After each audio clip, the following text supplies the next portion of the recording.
Nous allons terminer donc et puis méditer quelques points essentiels de la vie dans la divine volonté qui va nous permettre de savoir vraiment si nous sommes ou pas dans la bonne direction. Et le père Pablo Martin, qui dès le début des années 70 était à Corato avec le père Brown et d'autres, nous fait méditer ces réflexions qui sont très profondes et très justes.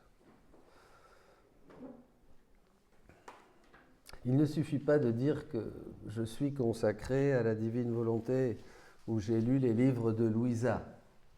Voyez, si nous ne voulons pas donner tout l'espace, toute la liberté à la divine volonté de faire en nous ce qu'elle veut, nous ne pouvons pas dire que nous essayons de vivre en elle.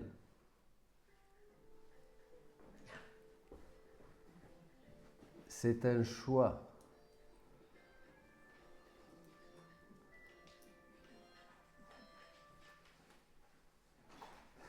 Louisa dit que c'est comme une personne qui a ses sens. Elle a la vue, l'ouïe, la langue, les mains, les pieds, la respiration, les battements de son cœur. Mais toutes ces choses ne peuvent pas fonctionner, ne peuvent pas bouger par elles-mêmes. C'est Dieu qui infuse à l'âme la faculté de les faire fonctionner en nous laissant libres de les faire fonctionner au service de notre propre volonté ou en laissant à celle qui est à l'origine de cette faculté de choisir, c'est-à-dire la divine volonté, de les mettre en action. Vous comprenez, je reçois de la divine volonté le mouvement l'être et la vie, disent les Actes des Apôtres, chapitre 17. Donc je reçois cette pulsion. Par exemple, maintenant, je peux vous parler. J'ai la possibilité de le faire. Mais je peux le faire ou pas le faire. Je peux vous parler de ça ou vous parler d'autre chose. Vous voyez, je peux vous donner une baffe ou une caresse. Oui, je vais utiliser cette pulsion que Dieu me donne, même l'assassin, ce qu'il fait, il le fait dans la divine volonté, non? Enfin, il ne le fait pas dans la divine volonté, mais c'est la divine volonté qui lui donne l'agir. Vous voyez? C'est un agir qui va crucifier Jésus, bien sûr. Donc, vous voyez, tout au long de la journée, nous avons ce choix qui se propose à nous. Ou nous faisons les choses avec cette énergie que nous donne la divine volonté, qui est à l'origine de tout, ou nous le faisons pour notre propre volonté, ou pour lui rendre à elle tout honneur et toute gloire. Imaginons notre corps à ce moment-là comme un vêtement qui nous couvre et dans lequel nous sommes. Imaginez bien ça. Ce vêtement ne bouge pas si nous ne voulons pas. C'est vous qui décidez, c'est moi qui bouge la main. Là. Mon corps est un vêtement, mes mains, tout ça, la peau, c'est un vêtement. Si ma volonté ne dit pas bouge, la main ne bouge pas. Vous êtes d'accord avec moi? Bon. Si un sens ou un membre de notre corps devait bouger contre notre volonté, ça serait grave. La main indépendante. Tiens, elle me met une barre. Mais arrête, ça suffit maintenant. Ah, mais je peux pas l'arrêter. J'ai une main indépendante. Bon, ben continuons, voilà, la main indépendante. Alors, ça vous dérange pas, j'espère. Je peux rien faire, vous savez, elle est comme ça, elle fait ce qu'elle veut. Moi, je lui ai dit de s'arrêter, mais elle veut pas. Bon, elle est indépendante. Bon. Alors, continuons, ça vous dérange pas? La main indépendante. Non, ça marche pas. Vous voyez? Bon, ça serait grave, hein? Notre corps, donc, est un vêtement. C'est ainsi que Dieu vit en nous. Nous sommes un vêtement pour Dieu. Dès que nous allons vouloir vivre dans la divine volonté, alors là c'est extraordinaire, on ne le savait pas ça. On devient un vêtement pour Dieu parce que notre volonté humaine va se fondre dans la divine volonté. Donc tous mes actes vont être des actes communs. Si je suis fidèle, si je suis attentif. Et c'est génial!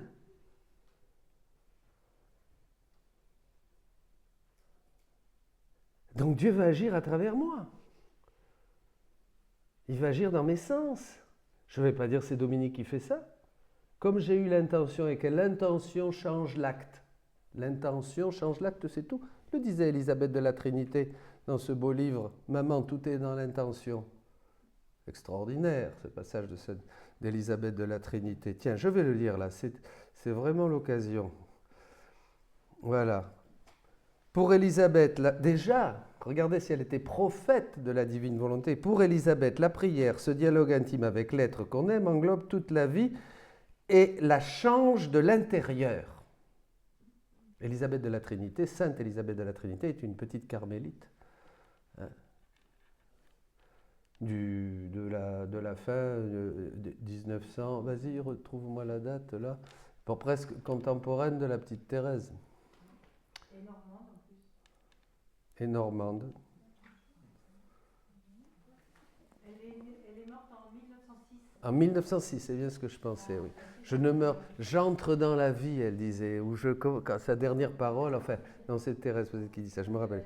Extraordinaire, Élisabeth de la Trinité, c'est un maître de prière. Elle disait, demeurez en moi, priez en moi, adorez en moi, aimez en moi, souffrez en moi, travaillez, agissez en moi. Rien n'est profane, tout est sanctifié. Maman chérie, elle écrivait à sa maman, tout est dans l'intention.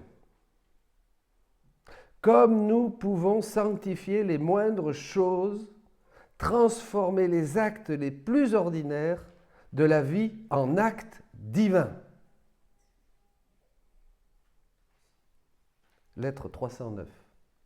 Extraordinaire, mon Dieu, mon Dieu, mon Dieu. Ah, les saints qui étaient juste l'âme, les saints que Dieu nous a donnés les derniers temps, là, ils s'approchaient, là, ils nous faisaient sentir, ils préparaient le chemin à Louisa, déjà depuis Thérèse. Bon, c'est un autre thème. Alors, donc, nous sommes un vêtement. Hein, voilà, et ce vêtement ne peut faire aucune chose de sa propre initiative. Vous voyez? Ou par sa propre volonté, pas même un mouvement. Car alors, s'il le fait, ben Dieu peut dire, ben je ne suis pas le roi ici, je ne suis pas le propriétaire.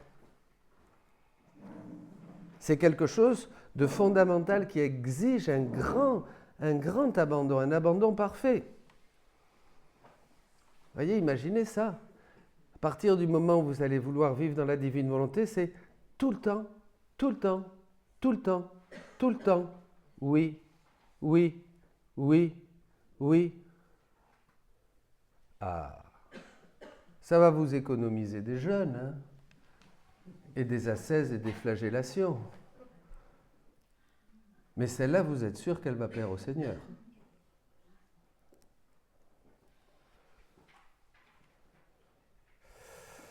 Donc voilà, premier point, il ne suffit pas de dire « je suis consacré à la divine volonté ». Ça, c'est fondamental.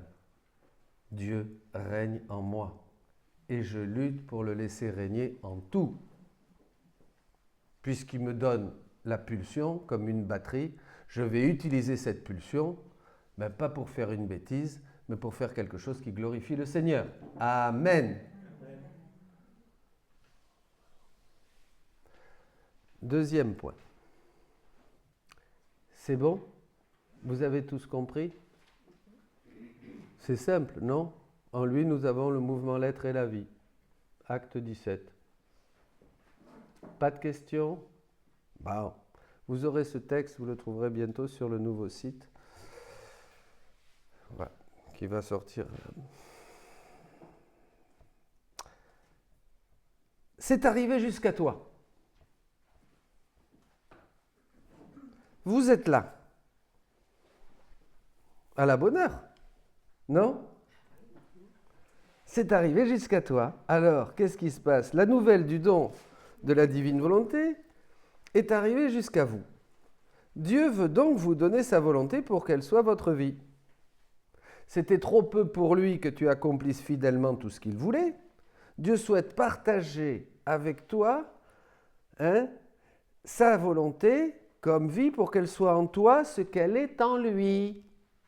Ah, ça, j'y avais pas pensé. Alors, eh ben oui, parce que Dieu, il ne va pas me donner un peu. Alors, comme Dieu explique aussi, il ne peut pas nous donner tout ce qu'il est, c'est impossible, il va mettre sa volonté à notre disposition pour qu'elle soit le système opératif de nos actes, de nos fonctions, même de nos fonctions physiques. Ah oui, ça va jusque-là. Tout ce que vous faites, la digestion, le reste, à partir du moment où vous êtes dans la divine volonté, ce sont des actes divins. Ça va loin, hein? Eh bien, automatiquement. Tout parce que c'est ça. Tout en Jésus était divin.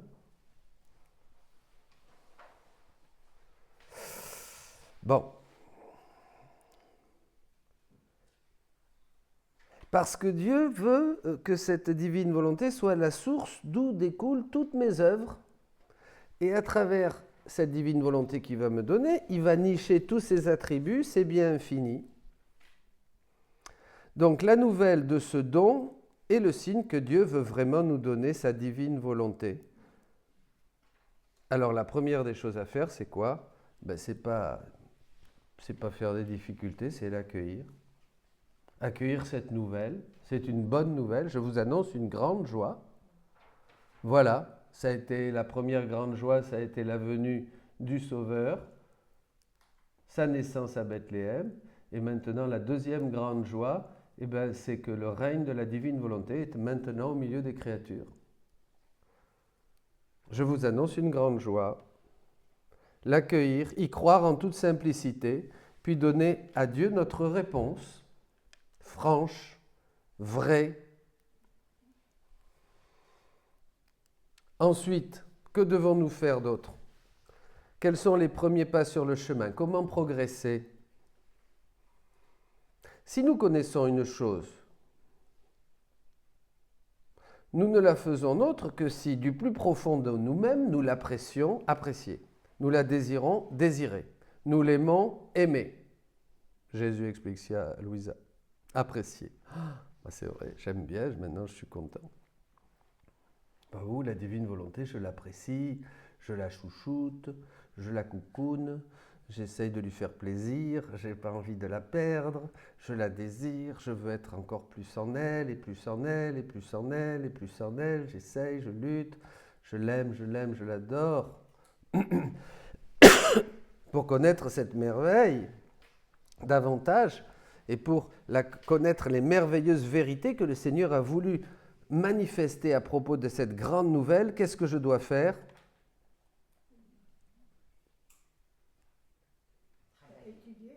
Lire, lire, lire, lire, lire. Et lire, Louisa. L'autre jour, je me disais, c'est dommage, j'ai 62 ans, j'ai lu une fois, mais j'arriverai pas, je lirai 2 fois, peut-être 3 fois. Non, une fois rapide, une fois moins rapide, 4 fois, 5 fois, mais je ne peux pas, parce qu'il faut travailler des textes en particulier, vous voyez, là, le livre 1, par exemple, donc du matin jusqu'au soir, je suis sur le livre 1.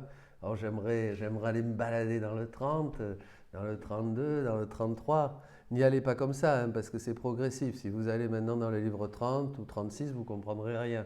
Ça ne sert à rien. Il faut vraiment lire de manière progressive, comme ça.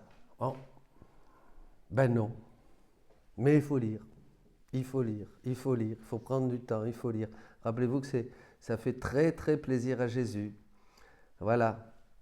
Car tout ce que dit Jésus dans les écrits de Louisa, vous ne le trouverez dans aucun autre livre. Alors ça fait râler les uns les autres, mais vous ne le trouverez nulle part ailleurs. Il l'a dit. Tout ce que je te dis, tu ne le trouveras nulle part ailleurs. Vous vous rappelez? Tu peux chercher dans tous les livres, tu peux chercher dans tout. J'ai lu la personne des mystiques pendant des années, j'en ai lu des moines. Voilà. J'ai jamais trouvé. Tu n'as jamais trouvé, après avoir lu tous les mystiques. Ah oui, c'est ça. Tu trouves des petites choses que tu peux retrouver, des analogies, comme voilà. Mais vraiment très peu en comparaison. C'est tellement énorme c'est pour ça d'ailleurs que l'Église est très prudente, comme le disait Monseigneur Leonardo de Ascenso. Parce que c'est un des points, il dit qu'il n'y a aucune erreur doctrinale dans son dernier communiqué du mois de l'année dernière, 2021, mais il y a des choses qui sont ambiguës et équivoques. Équivoque, ça veut dire on peut mal interpréter ou bien interpréter. Voilà, bon. Mais il n'y a pas d'erreur. Ça, c'est un... Voilà. Alors, donc,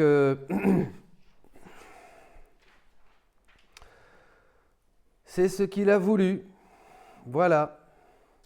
En lisant, notre esprit ne pense plus à nous, mais pense à lui, évidemment. C'est ça, on est accro. Hein?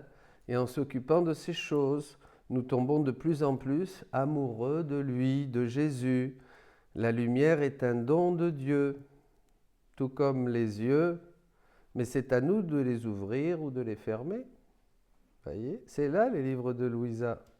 Évidemment, il faut se former, il faut prendre du temps, mais ce que vous faites là, vous ne l'aurez pas à faire après, au purgatoire.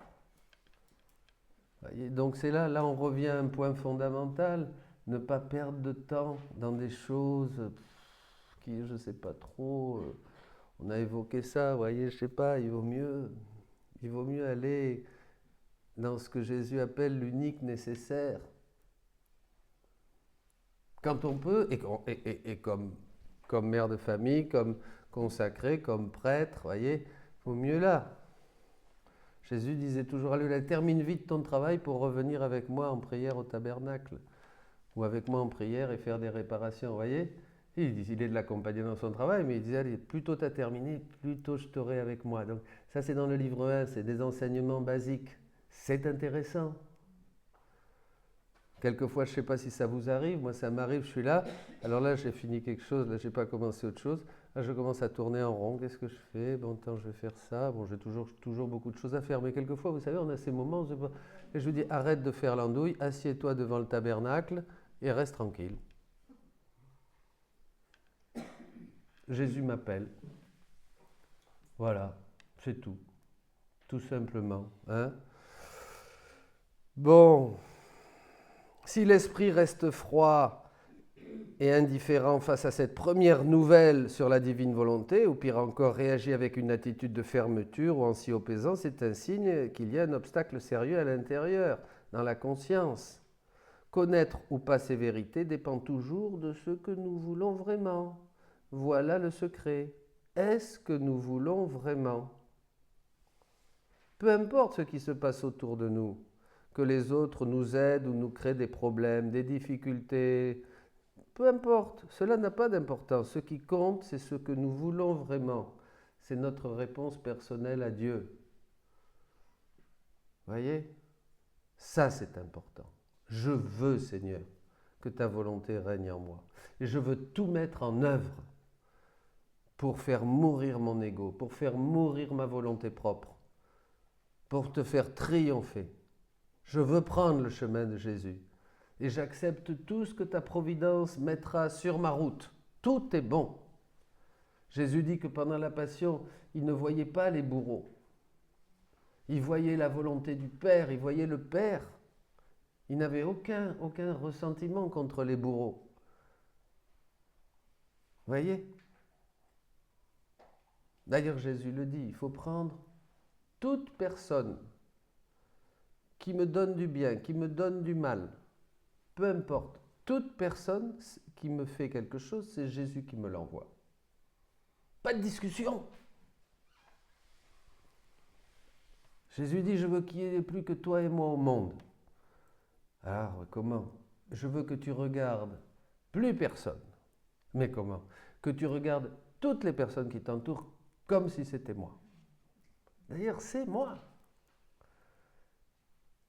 Vous vous prosternez devant le tabernacle. Je devrais me prosterner devant toi. Je devrais me prosterner devant toi. Je ne devrais voir en toi que Jésus. Et c'est vrai, c'est réel. Mais c'est réel de chez réel. Voyez, nous, non, on voit, ben toi tu m'énerves, toi t'es ça, on juge, on est tout le temps parce qu'on n'est pas pur. On devrait passer notre temps à nous prosterner aux pieds des uns et des autres et à nous laver les pieds. Ça serait... J'ai fait cela pour vous montrer l'exemple afin que vous fassiez de même, dit Jésus. C'est le grand secret, là. Là, c'est le grand secret. Bon, on va parler de ça, mais là, on est à la scène, on est au moment du don de l'Eucharistie, voyez. Et qu'est-ce que va faire Jésus? il va nous apprendre à nous aimer les uns les autres comme il nous a aimés, c'est-à-dire jusqu'à être esclaves de chacun et de te laver les pieds. Vous voyez, il n'y a pas d'autre chemin.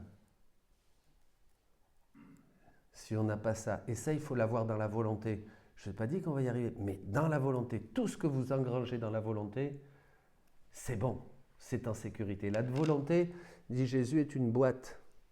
Alors la nôtre, on engrange, lui, la volonté, la divine volonté contient tous les attributs de Dieu. Nous, elle contient des misères qui doivent devenir des vertus. Les misères sont bonnes, hein. Il faut les misères. Et Dieu nous laisse les misères, comme il explique à Louisa, comme el estiércol, comme on dit, le fumier, hein, comme le fumier, pour que justement, ça nous permette de travailler et de devenir une vertu. Hein, ça, c'est dans le livre 6, je crois, ou 9. Bon, enfin bref, je ne sais pas. C'est très, très important, ça, hein, la misère. Et Jésus, je vous disais, il y avait des misères, mais toutes elles étaient resplendissantes en vertu. Hein, hier, on l'a vu un peu. Je ne vais pas rentrer maintenant, parce que sinon, après dans la vidéo, les gens vont me poser « Oh, Jésus avait des misères !» Est-ce qu'il faut bien comprendre ? Évidemment, évidemment. Parce que sinon, il n'aurait pas été vrai homme. Il fallait qu'il vive dans sa chair. Vous savez, il y a des gens qui s'imaginent que Jésus est passé au-dessus. Il n'a jamais eu de tentation, jamais eu de gourmandise, jamais... Il était Dieu. Il y en a qui ont des idées de Dieu, vous savez, de Jésus-Christ. Il voguait au-dessus. Ben alors, quel mérite ? Il n'avait aucun mérite alors. C'est vrai que c'était possible. C'est vrai que c'était possible. Que Jésus soit tellement au-dessus de tout, hein, que voilà... La vie est un long fleuve tranquille pour Jésus-Christ. Vous voyez, il n'a pas de souci. Même sur la croix, d'ailleurs, ouais, allez-y les gars, clouez. Je suis bien. Pas de problème, vous voyez. Pas du tout. Mais pas du tout, mais c'est ridicule. Le Seigneur a vécu dans sa chair tout ce que vous vivez. Mais il n'y a jamais consenti, parce qu'il n'a jamais voulu.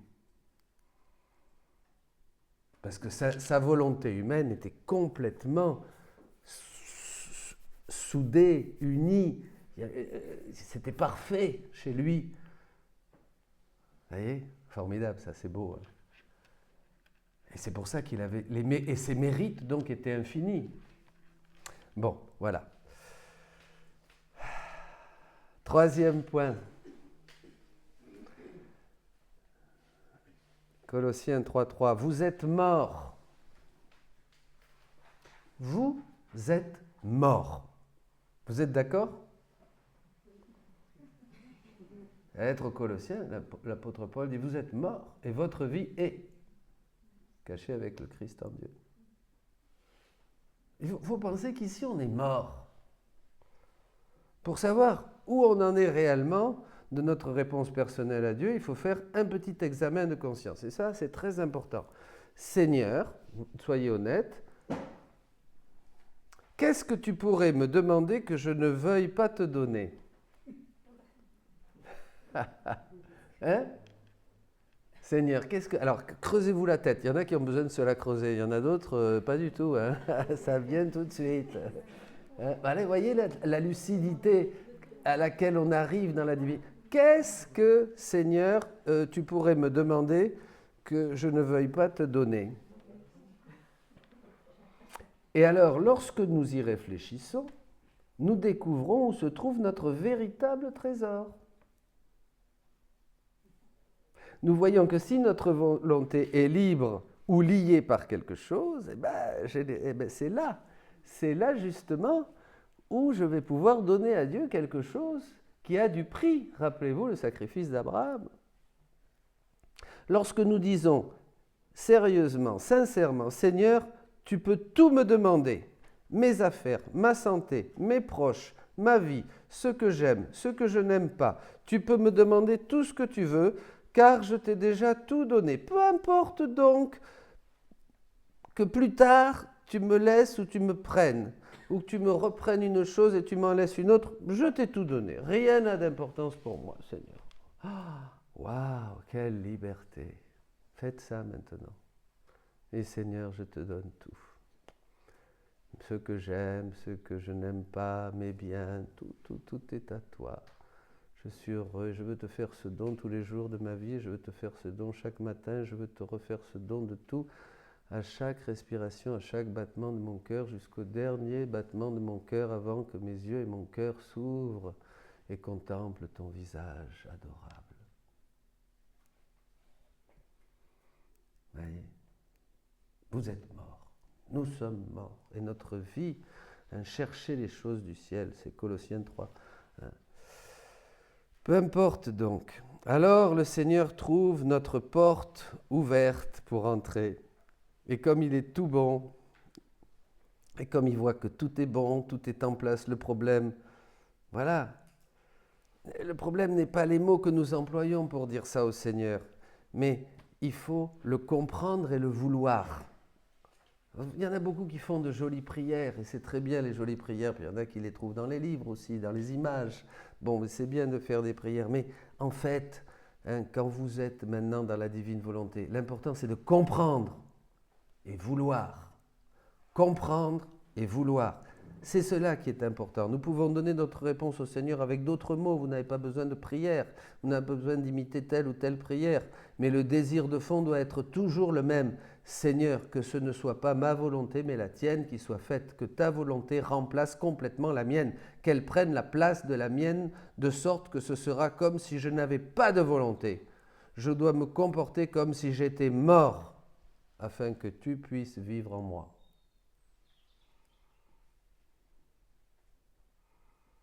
Ça, c'est des points importants, vous voyez. Ça remet les pendules à l'heure, hein. Est-ce que je vous disais que la quatrième, le diable, avec la divine volonté, premièrement, n'en parlait pas. Deuxièmement, Louisa, vous vous rappelez, on le voit tout ça, n'écrivait rien. Troisièmement, après, arrêtez, mais c'est fanatique, il n'y croyait pas, ça vaut rien ça. C'est raté, ça a été approuvé par l'Église. Bon, enfin ça, il ne faut pas tomber. Bon, et à la fin maintenant, distorsion. Encore quelqu'un me disait, maintenant, on dit n'importe quoi. Sur YouTube, vous trouvez n'importe quoi sur la divine volonté, ça mélange, on fait des trucs, on en rajoute. Évidemment. Eh bien, c'est pas que ça soit mal. C'était pareil après la résurrection de Jésus, mais vient le moment de bien se former. Est-ce qu'on va proposer, les amis de la divine volonté, une bonne formation? Voilà. On commence par l'écriture, la tradition, on va voir le livre 1, on va analyser le livre 1, on va voir toutes les similitudes avec le combat spirituel qu'on connaît déjà, des choses qu'on a déjà vues chez d'autres mystiques, mais on va voir, le petit plus, que Jésus commence à enseigner à Louisa, parce qu'il la dispose au mariage spirituel, bien sûr, comme tout le monde, mais en vue du don de la divine volonté. Voyez, et nous, on est disciples de Louisa, on n'est pas obligé d'arriver au mariage mystique pour entrer dans la divine volonté. Enfin, si vous y arrivez, ça aide quand même. À l'Union transformante, il y a une amie de Notre-Dame de Vie, là, sur les sommets, les sommets que nous décrit le Père Marie-Eugène, c'est extraordinaire. Donc, oui, bien sûr, mais on peut faire des actes, et ça aide quand même beaucoup. La vie dans la divine volonté aide évidemment au déploiement de la grâce du baptême en nous. Parce que tout commence au baptême. Ça, on le voit dans un autre enseignement. Et le baptême, c'est ça. C'est la vie trinitaire qui est en nous. On est greffé sur le Christ, vous voyez. Et alors, en fait, la vie dans la divine volonté est le déploiement maximal et définitif et plénier de la vie du baptême. Mais avant, on ne le savait pas. C'est fou, c'est-à-dire que Dieu veut que nous soyons participants de sa nature divine. Déjà, Saint Pierre le disait, deuxième lettre, chapitre 1, verset 4. Vous voyez, c'est dans le catéchisme tout ça. Et qu'est-ce que ça veut dire participer à la vie de Dieu? C'est participer à sa vie, c'est-à-dire avoir sa divine volonté opérante en nous comme elle est au sein même de la Trinité, entre les trois personnes, mais après partager aussi Dieu, et pas quand il partage tout. Il veut que tous ses attributs puissent vraiment fluir, comment on dit, se répandre, courir en toi à chacun de tes actes. Tu ne peux pas contenir Dieu et faire comme lui, mais il peut te donner tous ses attributs chaque fois que tu souris, chaque fois que tu bouges la main, chaque fois que tu parles, chaque fois que tu marches. Il dit, vous vous rappelez ce beau texte? J'ai des mains mais je n'ai pas d'œuvre. J'ai des pieds. J'ai des pas mais je n'ai pas de pieds. J'ai des œuvres mais je n'ai pas de mains. J'ai des battements mais je n'ai pas de cœur. Dieu veut nos organes pour déployer sa vie. Oh, ça c'est magnifique aussi. C'est dans le livre du ciel, mais un peu plus loin. Nos organes, en fait, les yeux, l'ouïe, les mains, les pieds, le cœur, tout ça, nous sont donnés parce que Dieu veut étendre son règne. Donc, il veut utiliser nos organes pour être son regard à travers ton regard, sa parole à travers mes lèvres, ses pas à travers mes pieds. Voyez, ces battements de cœur à travers mon cœur d'homme. En fait, qu'est-ce que c'est? Ben, vous devenez Jésus, c'est ça, c'est tout. Nous ne sommes que des Jésus en puissance. Ah mais c'est vous. C'est très beau d'ailleurs le lien. Vous voyez, toute la théologie du Père Marie-Eugène, que j'aime beaucoup, hein, et de Saint Jean de la Croix et de Sainte Thérèse, et de la petite Thérèse. Et là, ça prend. Je lisais encore il y a quelques jours, là, pour justement mettre certaines notes, parce que quand Jésus prépare Louisa pendant les fiançailles, et il prépare Louisa au mariage mystique, mariage spirituel, justement, il lui parle, il lui dit des choses et tout ça, et elle dit ces choses faisaient des effets dans mon corps et tout ça. Et j'ai été voir, et c'est vrai, Saint Jean de la Croix explique les paroles substantielles qui, c'est plus, ça va. Et Louisa dit c'est mieux que quand c'est intellectuel seulement, parce que ça touche la substance de l'âme et ça fait tout de suite un effet dans le corps. Donc tout de suite, toute la nature, et ça c'est des grâces extraordinaires qu'on a quand on n'est pas loin du mariage spirituel. Mais déjà, le Seigneur vous donne... Et aujourd'hui, le Seigneur donne des grâces très rapidement, hein, parce qu'il est pressé. Donc allez-y, n'ayez pas peur. Les paroles substantielles. Bon, alors, on continue. Question? Mon Dieu, ils comprennent tout, c'est merveilleux. Tu es là, présent, Seigneur. C'est beau, hein? On se régale. Il n'y a que du bonheur de parler de Dieu, c'est vrai. Et de la divine volonté, alors c'est du bonheur, puissance. Hein? En plus, c'est extraordinaire parce qu'il y a tout le temps quelque chose à dire. Autant avant, quand vous prêchiez, donner des enseignements, il fallait cibler.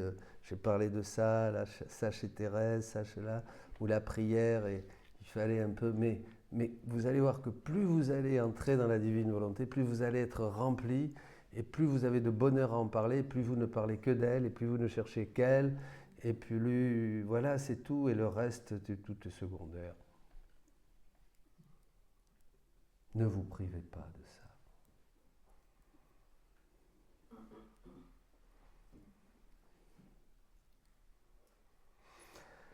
La vraie consécration. Pour donner notre réponse au Seigneur, pour nous consacrer à la divine volonté, nous pouvons utiliser peu ou beaucoup de mots. Mais ce ne sont pas les prières que nous faisons, ni les cérémonies ou les choses extérieures qui décident pour nous. Non, pas ça. La décision est toujours au sein de l'âme. Comprendre, désirer, connaître, vouloir. Ça, c'est en nous.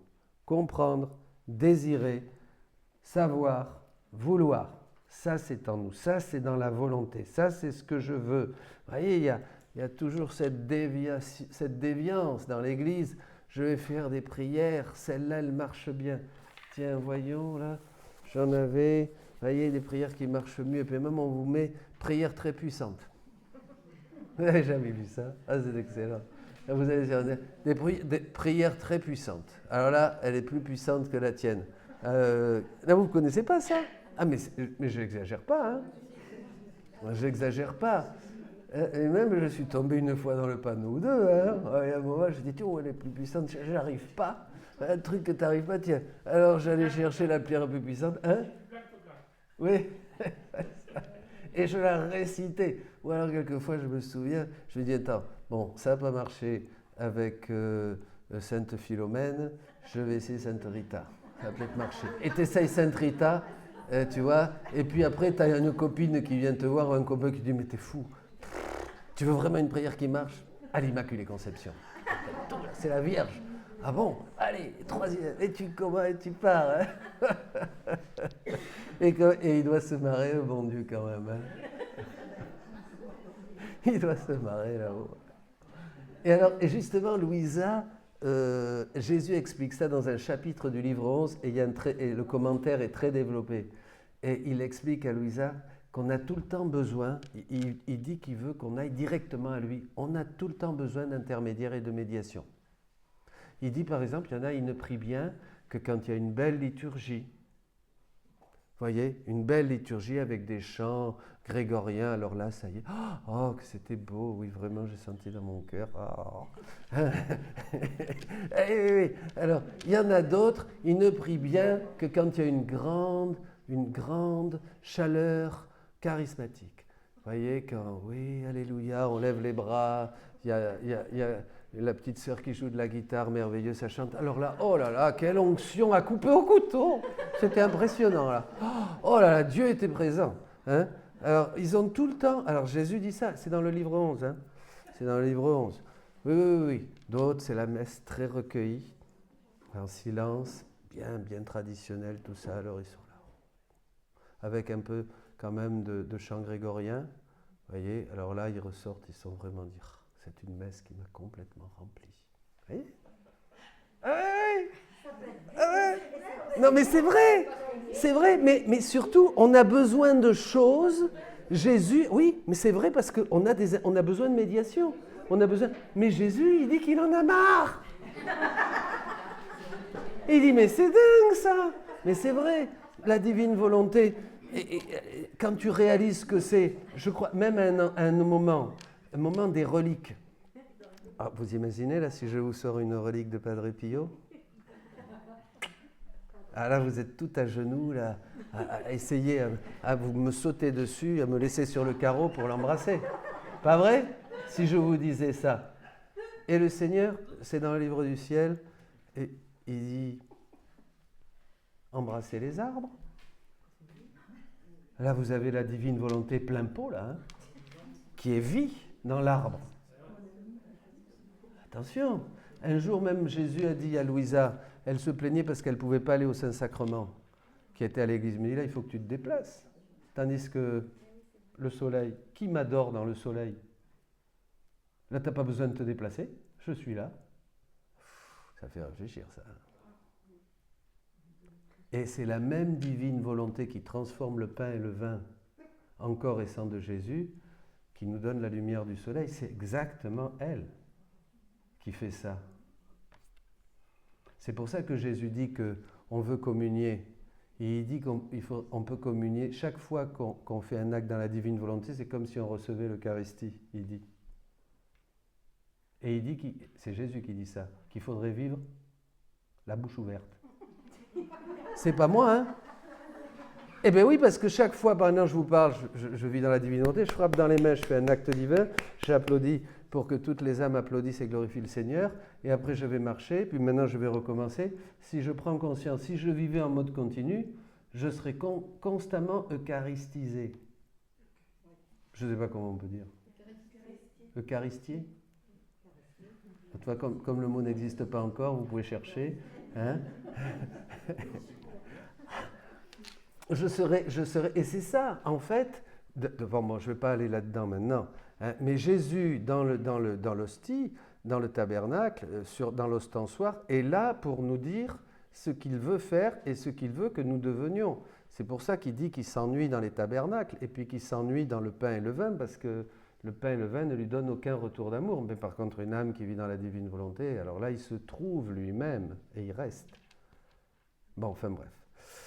Vous savez tout ça? Non, vous saviez? Qui c'est qui savait un peu toute cette théologie? Ah ouais, là quand même, plus ou moins. Il y a une parole très belle, parce que c'est vrai qu'il y a des envolées de Louisa qui sont des prières extraordinaires. Oui. Et elle dit à Jésus, je ne peux plus vous dire le tome, mais elle dit « Tout ce que je dis est fait, Seigneur, que tout soit une incessante consécration de toi en en moi et dans les âmes. Oui. Donc c'est magnifique parce qu'il y a cette répercussion à ce que vous disiez à la messe. Oui. Mais la théologie de l'Eucharistie chez Louisa, c'est comme la théologie mariale chez Louisa. Là, ça va. On est à des années-lumière de tout ce qu'on a pu dire. Après, sur la création, sur Adam, surtout. C'est pour ça que l'Église est prudente, parce que dire maintenant, Louisa, c'est pas, comme je le dis souvent, c'est pas une petite sainte, et puis ça y est, on lui fait un autel, on met un bouquet de fleurs, une petite icône, allez, elle est canonisée. Hein. Héroïcité des vertus, non, il y a tout quelque chose. Là. Bon. Alors, c'est pas important tout ça. L'important, c'est vraiment de faire la volonté du Seigneur, désirer, savoir, vouloir. Ça, c'est en nous. C'est pas les prières. Hein? En fait, ça, ce qui est formidable dans la divine volonté, c'est que ça nous donne une spiritualité très très simple. Ça nous simplifie énormément la vie et notre vie spirituelle. Ah, mon Dieu. Voyez ? Ce qui se passe en dehors de nous n'est pas important. Les médiations, qu'il y ait un groupe de prière, qu'il y ait priant, qu'il y ait une bonne guitariste, qu'il y ait du grégorien, que ça soit bon, d'accord, que les jours soient ensoleillés ou des jours de pluie, tout ça, c'est pas important. Que tout aille bien ou que tout aille mal, ce n'est pas important. Ce qui est important, c'est ce que j'ai compris et ce que je veux. Pensez à ça. Ce que j'ai compris et ce que je veux. Ça, c'est les deux choses importantes. Si vous méditez bien ça, vous allez voir une grande profondeur. Peu importe tout. Compris et ce que je veux. C'est là où tout change. En fait, tout change dans ma tête et dans mon cœur. Tout est recadré dans ma tête et dans mon cœur par la lumière. Dans ta lumière, nous voyons la lumière. Regardez les divergences d'opinion entre nous. C'est épouvantable. On est 5, il y a 6 opinions. Incapables de se mettre d'accord. Il y a quelque chose qui ne va pas là. On ne devrait même pas avoir besoin de discuter si on était vraiment sage. Toute discussion est inutile. Ça ne sert à rien. Il n'y a que quand on est dans la communion et qu'on va dans le même sens que là c'est intéressant. Mais bon, peut-être s'il y a une grâce particulière de débattre pour convaincre quelqu'un qui est dans l'obscurité, la Bible dit, c'est le dernier verset des Actes, celui qui aide à sa conversion un pécheur sauve son âme. Bon, bénissons le Seigneur. Je préfère parler à des gens qui sont convaincus. Comme vous venez ici, vous savez ce que vous allez recevoir. Imaginez si maintenant je devais avoir que des méga résistants à la divine volonté, là. Des prêtres, des théologiens, des gens qui... Bon, attends, j'ai peur là, je sentirais un mur devant moi, vous voyez ? Avec les prêtres, ça se passe bien, quand vous réunissez les prêtres, ça passe ? Ça passe, mais parce qu'ils choisissent d'être là, ceux-là, évidemment. Ils ont compris et ils veulent. Je veux la volonté du Seigneur et non la mienne, c'est l'essentiel. C'est ça l'essentiel de la consécration, vous comprenez ? On ne peut se consacrer à la volonté divine, hein, on croit se consacrer à la volonté divine avec des belles paroles, hein, mais non. Avec les paroles de Louisa, avec d'autres paroles, avec quelques paroles que ce soit, peu importe tout ça. Hein, ce qu'il faut, c'est exprimer cette parole, ces paroles. Seigneur, je comprends ce que tu m'offres et je le veux. Seigneur, je comprends ce que tu m'offres et je le veux. Point barre. Le reste, dites-le comme vous voulez, en chantant, en dansant, dans le silence, dans l'adoration. Après, peu importe.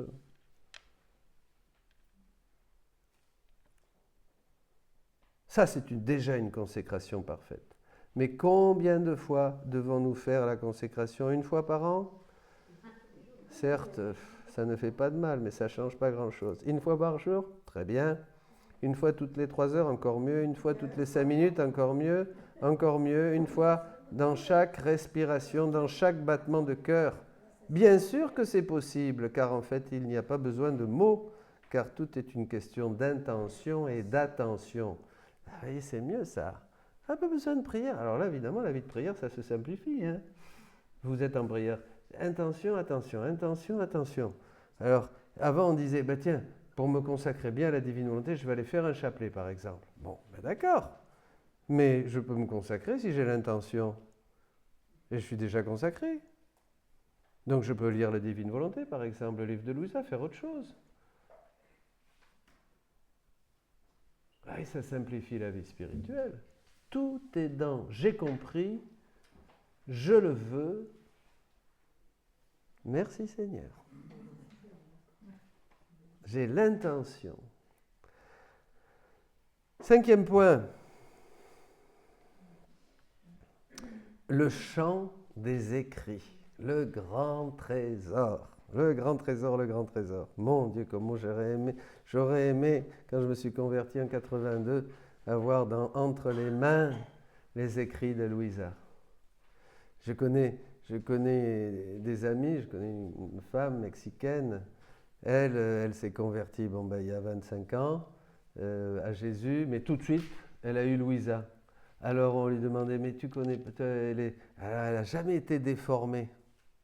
Elle n'a jamais été déformée, même parce que nous appelons ce qui nous a bien formés. Vous voyez, c'est comme quelqu'un qui ne connaît pas le judaïsme et qui se retape toute la formation du judaïsme avant de connaître Jésus. Bon, c'est bien. Alors elle n'a jamais connu. Elle ne connaît pas Sainte Thérèse, elle ne connaît pas Saint François, elle ne connaît rien de tout ça. Elle ne connaît que Louisa. Mais elle est baptisée, confirmée, communiée, tout ce que vous voulez. Hein.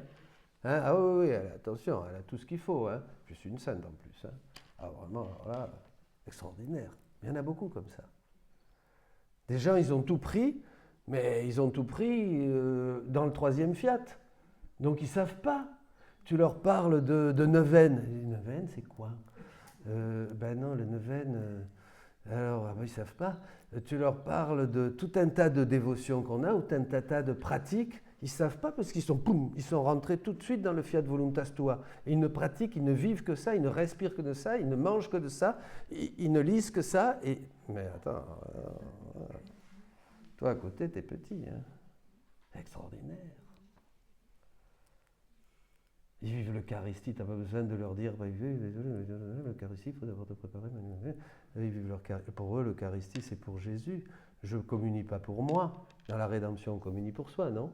Pour guérir, pour être bien, pour avoir la paix, pour que le Seigneur inonde avec son sang nos blessures. Hein, ce qu'on faisait, non ? Vous ne faites pas ça, vous ?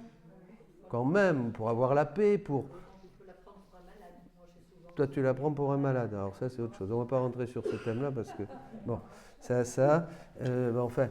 Mais en fait, je communie pour faire plaisir à Jésus, pour réparer avec Jésus, pour avoir cette communion que Jésus s'est donnée le jour du jeudi saint et pouvoir la redonner. La même chose au Père. Une communion parfaite. Il me la donne. Je vous donne ma vie. Quand Jésus dit « je vous donne ma vie », c'est « je vous donne toute ma vie ». Il me donne sa vie, il me donne cette communion parfaite pour que je puisse, comme Jésus le jeudi saint, glorifier le Père. C'est ça d'abord. Et après, réparer pour toutes les communions. Distraites, sacrilèges, les gens qui ne sont pas en état de grâce ou qui vivent dans le péché, qui communient. Donc, je vis, voyez, voilà quelqu'un qui ne connaît que la divine volonté, rentre de plein pied là-dedans. Il ne fait pas d'agapé-thérapie, machin truc chouette. Hein. C'est extraordinaire. De toute façon, dans la divine volonté, on guérit très très très vite. Si vraiment on est sincère, le Seigneur nous fait avancer. Hein. Voilà. Mais il y en a comme ça, on a de plus en plus. Hein. Ils ont vraiment une grande glace. Une grande glace ? Grâce, oui.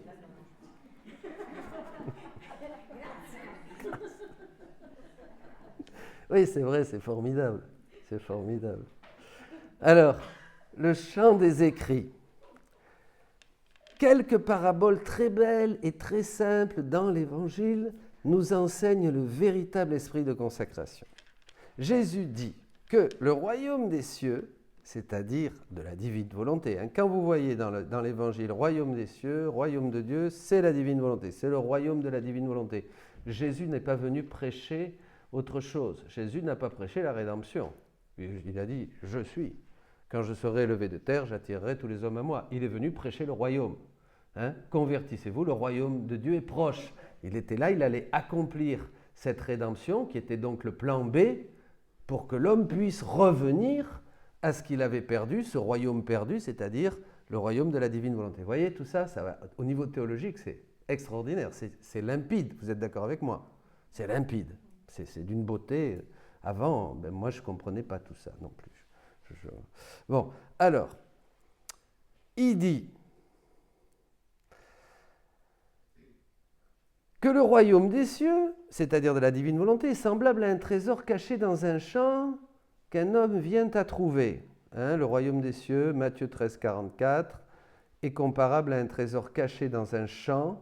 L'homme qui l'a découvert le cache de nouveau. Dans sa joie, il va vendre tout ce qu'il possède et il achète ce champ. Vous voyez, ça, c'était pour comprendre ça. Comme on dit, l'écriture a des profondeurs que nous n'avons compris que maintenant. Il y en a qui les ont compris, il y en a qui ont compris de très belles choses. Hein. Les patristiques, les pères de l'Église, les saints, les mystiques ont trouvé des choses extraordinaires. Mais là, on arrive à un autre degré de profondeur. Vous me suivez? Voilà. Donc ce trésor dans le champ. Il s'agit de la divine volonté. Elle est ce trésor dans le champ que l'homme vient à trouver. Et lorsqu'il trouve le véritable trésor, et qu'il réalise qu'il s'agit bien du véritable grand et merveilleux trésor, il ne se soucie plus de rien. Il ne s'intéresse plus qu'à l'achat de ce champ, afin de posséder le trésor. Il se fiche de tout le reste. On voit que cet homme court alors pour vendre tout ce qu'il a, acheter le champ. Voilà, c'est ça qu'il veut. Eh bien, le trésor se trouve dans le champ des écrits de Louisa. Et c'est la divine volonté comme vie.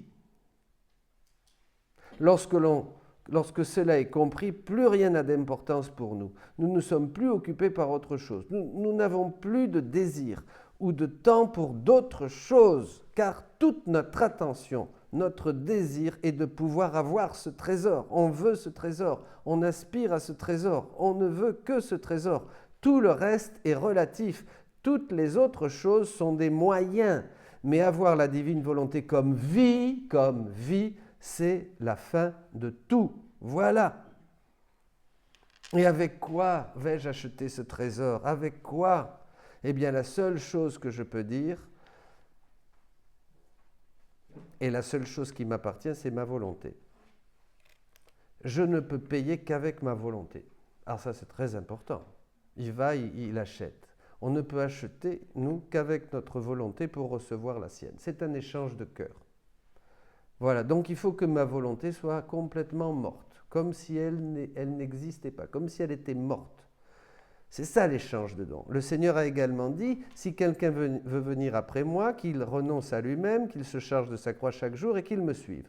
Renonce à toi-même, c'est-à-dire ne donne pas d'espace et de vie à ta propre volonté. Attention, on n'avait pas compris avec cette profondeur.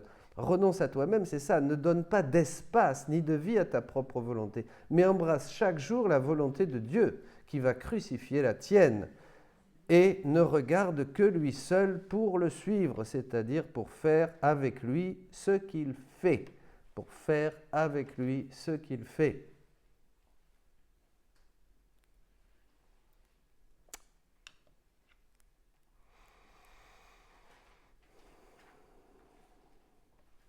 Vous voulez faire un break? Est-ce qu'il reste encore 6 points?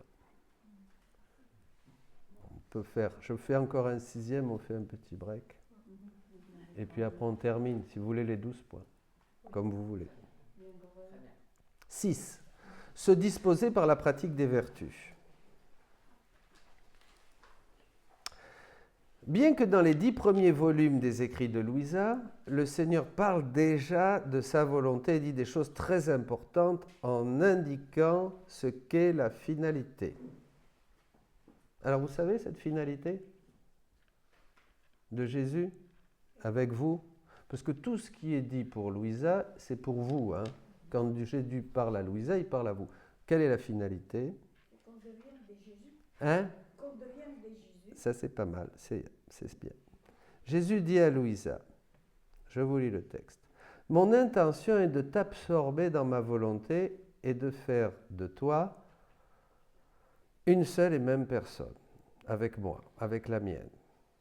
De t'absorber dans ma volonté et de faire de toi, avec la mienne, une seule et même personne, faisant de toi un exemple parfait de l'uniformité de ta volonté avec la mienne. Mais c'est l'état le plus sublime, c'est le plus grand prodige, c'est le miracle des miracles que je veux faire de toi, que je veux faire avec toi. Ma fille, pour pouvoir faire en sorte que notre volonté soit parfaitement une, l'âme doit se rendre invisible. Elle doit m'imiter. » Voyez, vous avez une réponse sur le comportement à avoir. Vous devez être invisible, c'est-à-dire rien n'a d'importance. Vous êtes comme le Seigneur, vous passez partout, vous allez partout. Vous êtes mort. Ne vit que l'esprit. Vous voyez, vous saisissez là, ça va très loin. Je ne peux pas développer plus pour le moment, mais c'est par là. Creusez ça, c'est extraordinaire. Elle doit m'imiter, elle doit se rendre invisible. Ainsi l'âme doit tout spiritualiser et devenir invisible. Tout spiritualiser et devenir invisible, afin que sa volonté puisse facilement former une seule chose avec la mienne. Dès que vous allez mourir complètement et que vous allez devenir invisible, comme Dieu est esprit, vous allez pouvoir vous unir à lui. Vous êtes d'accord avec moi? Vous me comprenez là? Hein? Vous avez une belle grâce quand même. Hein? Puisse, voyez, invisible. Et elle peut ainsi, la volonté puisse facilement former une seule chose avec la mienne. Car ce qui est invisible peut être absorbé dans autre chose. Je répète, ainsi l'âme doit tout spiritualiser et devenir invisible, afin que sa volonté puisse facilement former une seule chose avec la mienne. Car ce qui est invisible peut être absorbé dans autre chose. Mais c'est vrai, si j'ai mes bêtises de Dominique, là dans ma tête, mes petits obstacles, mes machins, mes conflits, mais je ne peux pas être absorbé dans l'invisible, dans Jésus qui est invisible, dans le pur esprit qui est Dieu. De deux objets avec lesquels on veut ne faire qu'un, il faut que l'un perde sa propre forme. Sinon, il ne pourrait jamais former un seul être avec l'autre. De deux objets que nous voulons vraiment unir, il faut qu'il y en ait un qui perde sa forme, c'est-à-dire qui perde tout. Quelle chance tu aurais si, en te détruisant au point de devenir invisible, tu pouvais recevoir une forme entièrement divine. Waouh! De plus, si tu étais absorbé en moi et moi en toi, formant un seul être, tu en viendrais à avoir en toi la source divine. Et, en contentant ma volonté dans tout le bien possible, tu en viendrais à avoir en toi tous les biens, tous les dons, toutes les grâces, et tu n'aurais pas besoin de les chercher ailleurs, mais en toi-même. Et si les vertus n'ont pas de limite, étant dans ma volonté, autant que la créature peut l'atteindre, elle atteindra ses limites, car ma volonté ne fait atteindre le point d'acquisition des vertus les plus héroïques et sublimes que la créature ne peut pas dépasser. La hauteur de la perfection de l'âme est si grande qu'elle se fond dans ma volonté, qu'elle en vient à agir comme Dieu. Et ce n'est pas étonnant puisqu'elle ne vit plus de sa volonté en elle, mais de la volonté de Dieu lui-même. Tout étonnement cesse si, vivant avec cette volonté, elle possède la puissance, la sagesse, la sainteté et toutes les vertus que Dieu lui-même possède. Il suffit de te dire, pour que tu tombes amoureuse et que tu collabores autant que possible de ton côté pour arriver à temps à cela, que l'âme qui vient à vivre uniquement par ma volonté est la reine de toutes les reines. La reine de toutes les reines. Et que son trône est si haut qu'elle atteint le trône de l'Éternel, entre dans les secrets de la très auguste Trinité et participe à l'amour réciproque du Père, du Fils et du Saint-Esprit. Oh, comme tous les anges et les saints l'honorent, les hommes l'admirent et les démons la craignent, en voyant en elle l'être divin. Je reprends le dernier paragraphe, c'est une beauté extraordinaire, d'une théologie, d'une sagesse Hein, c'est extraordinaire. Il suffit de te dire que pour que tu tombes amoureuse et que tu collabores, c'est pour vous, pour moi, autant que possible de ton côté, pour arriver à cela. Que l'âme qui vient à vivre uniquement par ma volonté est la reine de toutes les reines. 1. Que son trône est si haut qu'elle atteint le trône de l'Éternel. 2. Elle entre dans les secrets de la très auguste Trinité. 3. Elle participe à l'amour réciproque du Père et du Fils et du Saint-Esprit. 4.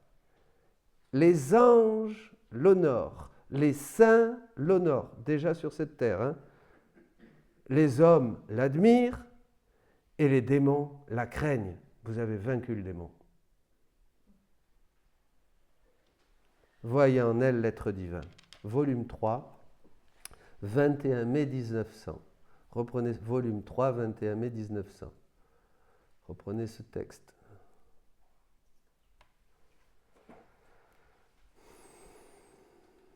C'est ça donc la finalité.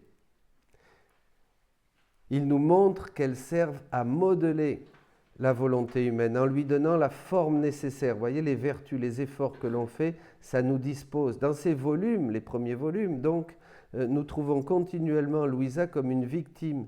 Cela peut être très surprenant et impressionnant, mais cela ne nous intéresse pas à prime abord. Hein, parce que ça, c'est pour Louisa, voyez. Ce n'est pas notre problème principal. Nous ne sommes pas des victimes comme Louisa. Louisa est chef de mission, donc elle est vraiment une âme victime, même si après vous verrez quand plus on vit dans la divine volonté, plus on devient une âme victime, certes, oui. Mais là, on se centre sur Dieu qui va nous disposer. C'était son appel à elle d'être une âme victime, c'était sa mission dès le début. Mais nous n'avons pas la même vocation que Louisa. Nous devons savoir cela. Lorsque nous lisons le premier volume et les autres, hein, et nous devons réaliser et comprendre quelque chose, c'est que nous devons vendre pour acheter le trésor. Ça, c'est nous. Nous devons vendre pour acheter le trésor. Voilà. En fait, il est toujours bon, et je conseille souvent de lire les 10 premiers volumes, et en même temps de commencer à partir du volume 11. Hein, voilà, c'est important. Il faut les deux, là, un petit peu. Parce que si tu lis les 10 premiers volumes seulement, ça va prendre beaucoup de temps, et tu vas perdre du temps. Voilà. Donc il faut lire, d'abord, moi je dis le volume 11, et comme à peu près tous les grands théologiens de la divine volonté, lire le 1, toujours sur la table de nuit, hein, ça c'est indispensable, et après, voilà, du 2 au 10. Mais le 11, il faut le lire, et le 12. Et après on essaye, vous voyez, bon, voilà.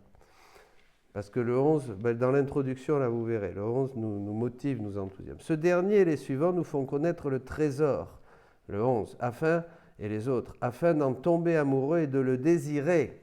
Les 10 premiers volumes nous apprennent ce que nous devons donner, le prix à payer. C'est le guichet. Et oui. Et le prix à payer, c'est la mort de notre volonté, de notre ego.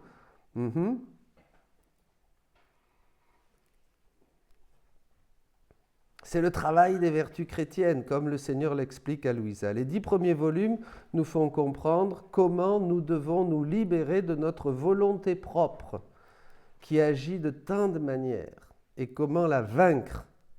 Et cela par les vertus d'obéissance, d'humilité, de patience, de charité, de constance, de persévérance, avec toutes les vertus chrétiennes qui nous indiquent de quelle manière nous devons dominer notre volonté et ne pas lui donner vie, afin qu'elle puisse avoir la divine volonté comme vie. Mais à partir du volume 11, nous découvrons le merveilleux trésor que le Seigneur nous offre. Voilà. On fait une pause.